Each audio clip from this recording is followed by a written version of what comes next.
জাতীয়তাবাদী সমমনা জোটের প্রধান সমন্বয়কের দায়িত্বে আসছেন বাংলাদেশ সাম্যবাদী দলের সাধারণ সম্পাদক ও দলীয় প্রধান কমরেড ডক্টর সৈয়দ নজরুল ইসলাম। জোটের এক সভায় গৃহীত সিদ্ধান্ত অনুযায়ী আগামী 21 জুলাই 2026 থেকে তিনি আনুষ্ঠানিকভাবে প্রধান সমন্বয়কের দায়িত্ব গ্রহণ করবেন। বর্তমান প্রধান সমন্বয়ক এটিএম গোলাম মাওলা চৌধুরী 20 জুলাই পর্যন্ত দায়িত্ব পালন করবেন। জোট সূত্র জানায়, জাতীয়তাবাদী সমমনা জোটের এক সভায় সর্বসম্মতিক্রমে এই সিদ্ধান্ত গৃহীত হয়। সভায় জানানো হয়, চলতি মাসে ডক্টর সৈয়দ নুরুল ইসলামের দায়িত্ব গ্রহণের কথা থাকলেও সাংগঠনিক সিদ্ধান্ত অনুযায়ী 20 জুলাই পর্যন্ত দায়িত্বে থাকবেন এটিএম গোলাম মাওলা চৌধুরী।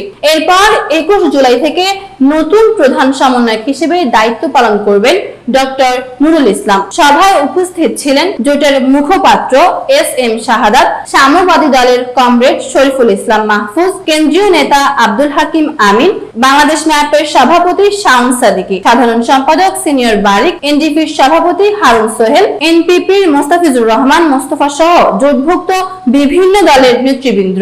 জোটের কেন্দ্রীয় কার্যালয়ে অনুষ্ঠিত এই সভায় নেতৃত্বের ধারাবাহিকতা বজায় রাখা এবং আগামী দিনে সাংগঠনিক কার্যক্রম আরো গতিশীল করার উপর গুরুত্ব আরোপ করা হয়। সভায় গৃহীত সিদ্ধান্ত বাস্তবায়নের সংশ্লিষ্ট সবাইকে ঐক্যবদ্ধভাবে কাজ করার আহ্বান জানানো হয়।